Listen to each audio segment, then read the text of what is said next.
My vagina is a shell, a round pink tennis shell, opening and closing, closing and opening. My vagina is a tulip, eccentric tulip, the center acute and deep, the scent delicate, the petals gentle, the sturdy. I did not always know this. I learned this in the Vagina Workshop. I learned this from a woman who runs the Vagina Workshop, a woman who believes in vaginas, who really sees vaginas, who helps other women see their own vaginas by seeing other women's vaginas. In the first section, the woman who ran the workshop asked us to draw a picture of our own unique, beautiful, fabulous vagina.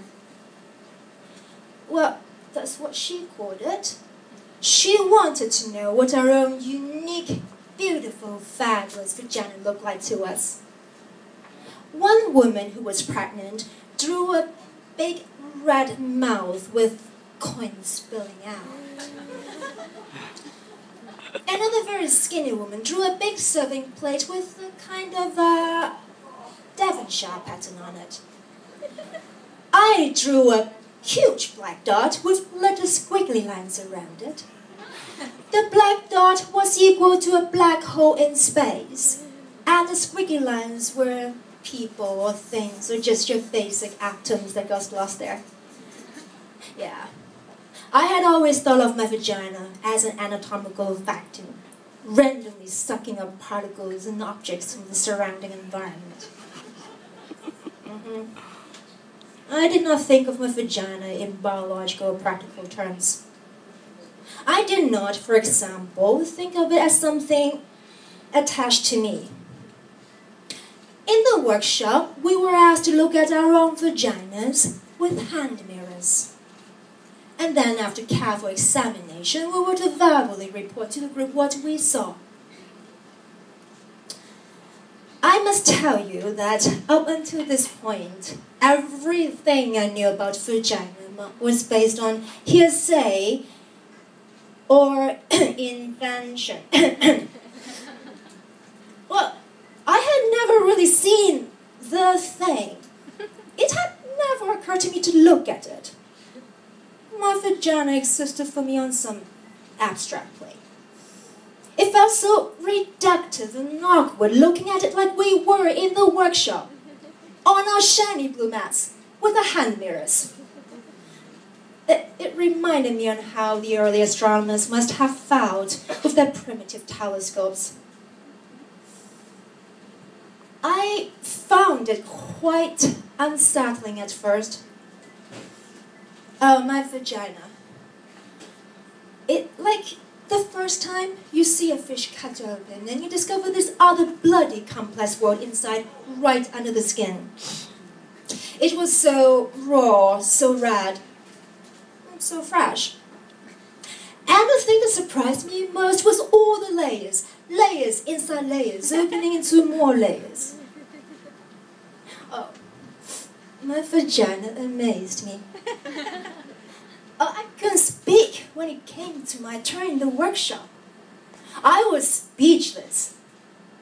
I had awakened to what the woman who called Vagina Wonder. I just wanted to lay there on my mat, my legs spread open, examining my vagina forever. Oh yeah, it was better than a Grand Canyon, ancient and full of grace. And it had the innocence and freshness of a proper English garden.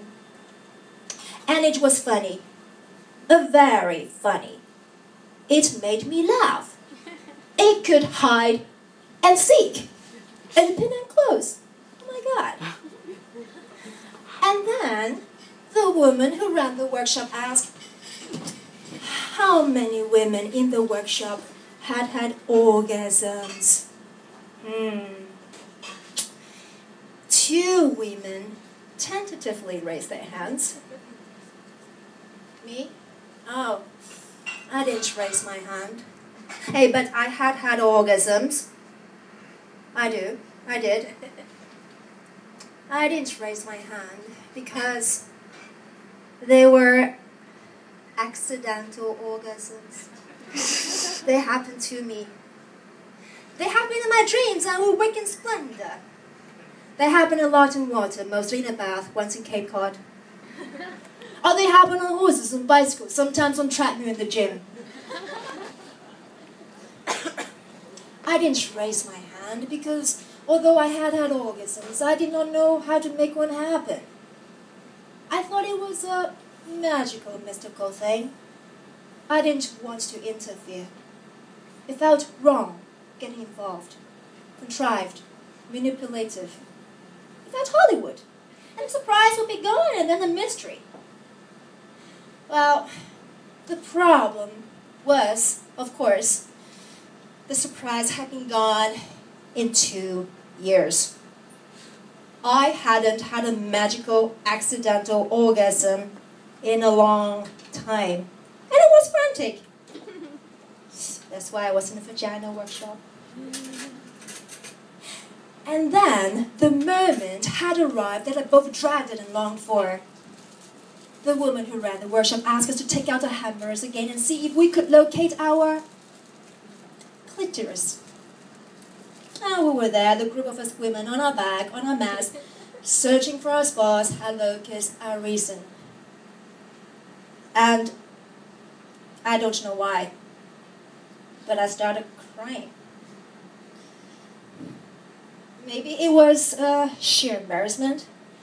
Maybe it was knowing that I had to give up the fantasy, the enormous, life-consuming fantasy that someone or something was going to do it for me. The fantasy that someone was going to lead my life to choose direction, to give me orgasms. I could feel the panic coming. Oh yeah. The simultaneous terror and realization that I had avoided finding my clitoris had rationalized it as mainstream and consumers because I was in fact terrified that I did not have a clitoris. Terrified that I was one of those constitutional incapables, frigid, dead, shut down, bitter, apricot tasting, dry, oh my God. I lay there with my hand mirror, reaching with my fingers, and all I could think about was when I was 10.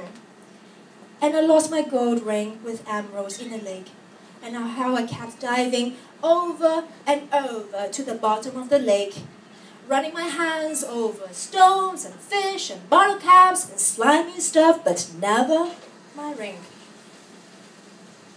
The panic I felt. I knew I would be punished. The woman who ran the workshop saw my insane scrambling, heavy breathing, and sweating. She came over. I told her, "It's gone. It's gone. I've lost my clitoris. I should have worn a swimming." Oh.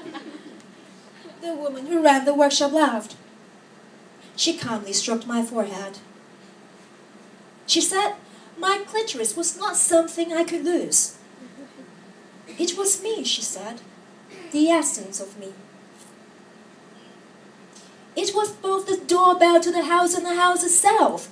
I didn't have to find it. I had to be it. Be it. Be my clitoris. Be my clitoris. I lay there and closed my eyes. I put the mirror down. I watched myself floating above myself. I watched as I slowly began to approach myself and re-enter. I felt like an astronaut re-entering the surface of the Earth. It was very quiet, this re-entry. Quiet and gentle. I bounced and landed and bounced. Then I came into my own muscles and blood and cells, and then I slid into my vagina. It was suddenly easy, and I fit. and was all warm and pulsing and radiant and young and alive. And then, without looking, with my eyes still closed, I put my finger on what had suddenly become me. There was a little quivering at first, which urged me to stay. Then the quivering became a quake, an eruption, layers dividing and subdividing. The quaking broke open into an ancient horizon of light and silence, which opened onto a play of music and colors and innocence and silence. Oh! And I felt connection, calling connection as I lay there, crashing the blue night.